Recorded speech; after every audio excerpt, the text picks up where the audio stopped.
جیسے چپک کر رہ گئی تھیں اور آنکھوں میں موجود شیطانی چمک اور بڑھ گئی تھی۔ تم کوبرا ہو؟ عمران نے سرد لہجے میں پوچھا۔ ہاں میں کوبرا ہوں۔ بولو کون لوگ ہو تم؟ اس نے قریب آتے ہوئے بڑے مغرورانہ لہجے میں کہا۔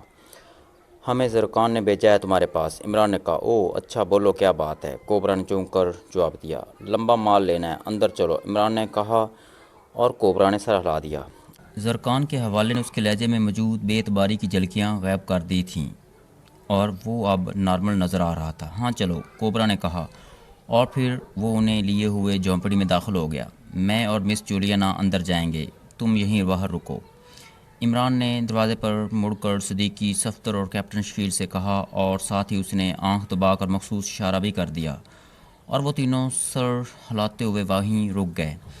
جھونپڑی خاصی کشادہ تھی، اس کے کئی حصے تھے، ایک کشادہ حصے میں کرسیاں رکھی ہوئی تھیں۔ ہاں بولو کون سا مال چاہیے اور کتنا؟ کوبرا نے انہیں کرسیوں پر بیٹھنے کا اشارہ کرتے ہوئے کہا۔ تم زرکان کو کب سے جانتے ہو؟ عمران نے سرد لہجے میں پوچھا۔ کیا مطلب؟ میں زرکان کو 10 برسوں سے جانتا ہوں، وہ اپنا دوست ہے، کوبرا نے حیران ہوتے ہوئے جواب دیا۔ ویسے اس کے چہرے پر پیدا ہونے والے تاثرات بتا رہے تھے کہ اسے عمران کے اس سوال پر حیرت ہوئی ہے۔ دیکھو کوبرا، ہمارا کام بہت بڑا ہے، 10 کروڑ ڈالر کا سودا ہو سکتا ہے۔ ہمیں زرکان کی ٹپ ملی اور پھر زرکان نے ہمیں تمہاری ٹپ دی، لیکن ہم پہلے پوری تسلی کر لینا چاہتے ہیں زرکان کے متعلق، کیوں نہ کہ وہ درمیان کا آدمی ہے۔ ہم صرف سودا کریں گے اور رقم دیں گے، مال زرکان نے پہنچانا ہے اور زرکان کے متعلق ہمیں پوری معلومات نہیں ہیں۔ عمران نے بڑے سنجیدہ لہجے میں کہا۔ اوہ تو پھر پہلے اس کے متعلق معلومات حاصل کرنی تھیں، پھر میرے پاس آنا تھا، کوبرا نے سخت اور اکڑے ہوئے لہجے میں کہا۔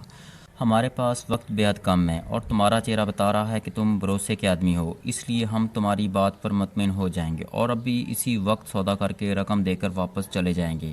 مال ہمیں 1 ہفتے بعد چاہیے، عمران نے ٹھوس لہجے میں کہا۔ تم فکر نہ کرو، زرکان بہت بھروسے کا آدمی ہے، وہ جوئے خانوں میں رہتا ہے اور زرکان تو اس کا اصل نام ہے، ورنہ سارے لوگ اسے ریڈ وولف کے نام سے جانتے ہیں۔ بولو اب بات سمجھ میں آئی؟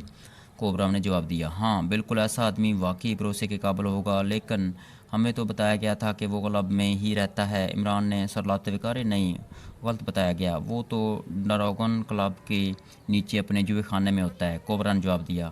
اگر ہم یہاں سے واپس جا کر اسے سودے کی اطلاع دینا چاہیں تو وہاں مل جائے گا، عمران نے کہا اور اس کا ہاتھ کوٹ کی جیب میں پہنچ گیا۔ بالکل مل جائے گا، اور اگر کہیں گیا ہوگا تو وہیں واپس آئے گا، وہ ریڈ وولف کا اصل اڈا ہے۔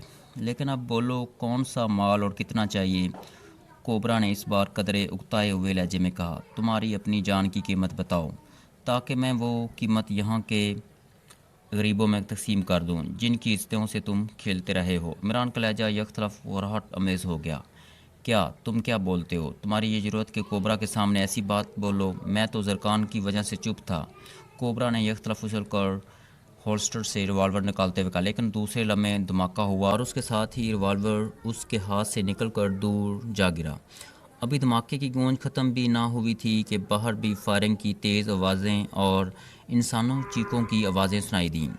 عمران کے ریوالور سے نکلنے والی گولی نے صرف کوبرا کا ریوالور اڑایا تھا، لیکن کوبرا خاصا تیز ثابت ہوا تھا۔ اس نے ریوالور ہاتھ سے نکلتے ہی یکطرف اچھل کر عمران پر چھلانگ لگائی، لیکن دوسرے لمحے وہ بری طرح چینکتا ہوا پشت کے بل فرش پر جا گرا۔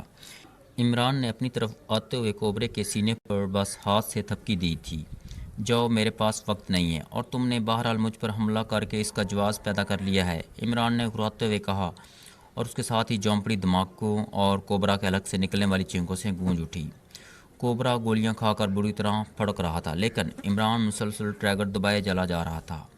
اس کا چہرہ چٹانوں سے بھی زیادہ سخت ہو چکا تھا۔ جولیا کے جسم میں اس کا چہرہ دیکھ کر ہی سردی کی تیز لہریں سی دوڑنے لگیں، اور پھر آخری گولی عمران نے پھڑکتے ہوئے کوبرا کی کنپٹی پر ماری اور کوبرا کی کھوپڑی ریزوں میں تقسیم ہو گئی۔ اور جولیا، اس درندے کا یہی انجام ہونا تھا۔ اگر میرے پاس وقت ہوتا تو میں اس کی ایک ایک ہڈی توڑ دیتا، عمران نے کہا اور تیزی سے جھونپڑی سے باہر آیا تو کوبرا کے ساتھی زمین پر لاشوں کی صورت میں پڑے تھے اور اس کے ساتھی ریوالور لیے پھیل کر بڑے چوکنے انداز میں کھڑے تھے۔ لوگ اب کہیں نظر نہ آ رہے تھے، شاید وہ سب خوف کے مارے چھپ گئے تھے۔ چلو، عمران نے کہا اور پھر وہ بھاگتا ہوا اپنی کار میں بیٹھا اور پھر جولیا کے بیٹھتے ہی اس نے کار آگے بڑھا دی۔ اس کی کار آگے بڑھتے ہی اس کے ساتھی بھی دوڑتے ہوئے کاروں میں سوار ہوئے اور پھر تینوں کاریں آندھی اور طوفان کی طرح دوڑتی ہوئی بستی سے باہر جانے والی سڑک پر بڑھنے لگیں۔ اس وقت گلی بالکل سنسان ہو چکی تھی، بچے تک جھونپڑیوں میں دبک گئے تھے۔ شاید پوری بستی پر دہشت کا سایہ ہو گیا تھا اور عمران اس کی وجہ جانتا تھا۔ بستی سے باہر نکلتے ہی عمران نے کار کا رخ اس سڑک کی طرف موڑ دیا جدھر ڈریگن کلب تھا۔ تم نے بڑے طریقے سے معلومات حاصل کر لیں، ورنہ میرا تو خیال تھا کہ اس کوبرا کو اچھی خاصی پٹائی کرنی پڑے گی۔ جولیا نے مسکراتے ہوئے کہا، وقت نہیں تھا اور ایسے لوگوں سے کچھ پوچھنے کے لیے خاصی درسری چاہیے تھی۔ عمران نے جواب دیا اور جولیا نے سر ہلا دیا۔ کاریں مختلف چوکوں سے گزرتی ہوئی تھوڑی دیر بعد ڈریگن کلب کے سامنے پہنچ گئیں اور عمران نے کار ایک طرف روکی اور پھر نیچے اترنے سے پہلے اس نے سیٹ کے نیچے موجود خانے سے ایک ریوالور نکال کر جیب میں ڈال لیا اور باہر نکل آیا۔ پھر اس نے جولیا سمیت سب ساتھیوں کو کاروں میں ہی رکنے کا کہا اور خود اکیلا تیز تیز قدم اٹھاتا آگے بڑھ گیا۔ کلب میں زیر زمین دنیا کے افراد کا خاصا رش تھا۔ عمران سیدھا کاؤنٹر کی طرف بڑھا۔ سنو، کسی کو پتہ نہ چلے، ہمیں مدام لوسیا نے بھیجا ہے۔ زرکان کو یہاں باہر خاموشی سے بلوا لو، انتہائی اہم مسئلہ ہے۔ حوالے کے لیے سلور ہینڈز۔ عمران نے کاؤنٹر مین سے سرگوشی کرتے ہوئے کہا۔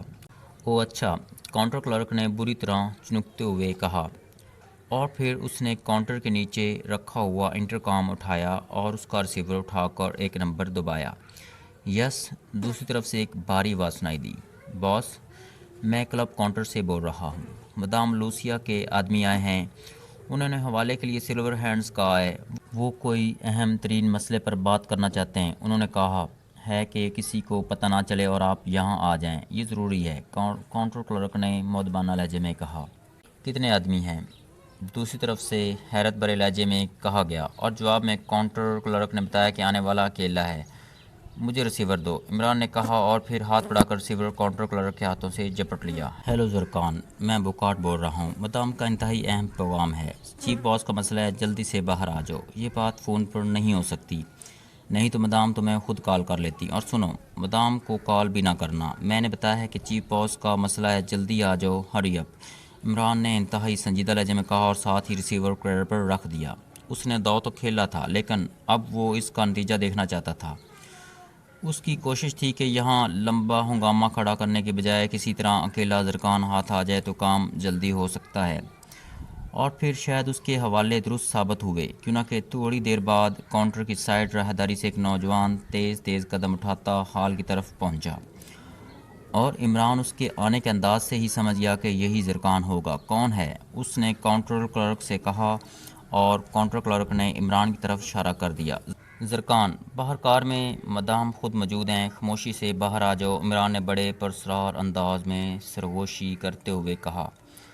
اس کا انداز ایسا تھا کہ جیسے وہ مدام کی موجودگی کی بات کاؤنٹر کلرک سے بھی چھپانا چاہتا تھا۔ او مگر تم، میں نے پہلے تو تمہیں نہیں دیکھا، زرکان نے حیرت بھرے لہجے میں کہا، لیکن اس کے قدم بیرونی دروازے کی طرف بڑھ گئے تھے۔ عمران نے جان بوجھ کر اس کی بات کا کوئی جواب نہ دیا، البتہ اس نے اس طرح سر ہلا دیا جیسے اس بات کا جواب اسے مدام ہی دے گی۔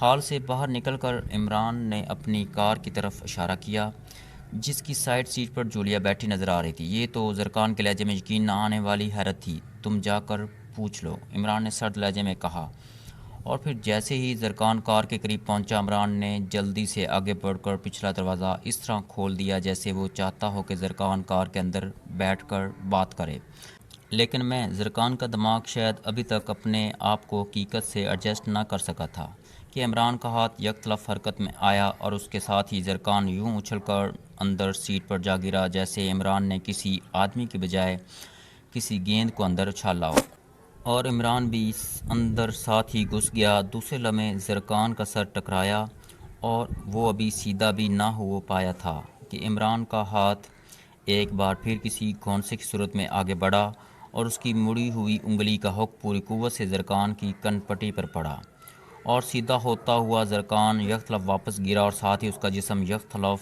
بے حس و حرکت ہو گیا۔ اس کا خیال رکھنا، عمران نے باہر نکلتے ہوئے جولیا سے کہا، اور جولیا نے سر ہلا دیا۔ جولیا نے پہلے ہی ریوالور نکال لیا تھا اور وہ پیچھے کی طرف مڑ گئی تھی۔ عمران نے باہر نکل کر دروازہ بند کیا اور پھر وہ گھوم کر ڈرائیونگ سیٹ پر آیا اور دوسرے لمحے اس کی کار تیزی سے گھوم کر سڑک پر چڑھی اور آگے بڑھتی گئی۔ زرکان پچھلی سیٹ پر آڑے ترچھے انداز میں بے ہوش پڑا ہوا تھا۔ یہ عمران کی ہی ذہانت تھی کہ وہ اس قدر ہجوم میں سے زرکان کو اس طرح اغوا کرنے میں کامیاب ہو گیا تھا کہ کسی کو کانوں کان خبر تک نہ ہوئی تھی۔ اب اسے کہاں لے جانا ہے؟ جولیا نے پوچھا۔ دیکھتی جاؤ، عمران نے جواب دیا، اور پھر اگلے چوک سے اس نے کار دائیں طرف جانے والی سڑک پر موڑ دی۔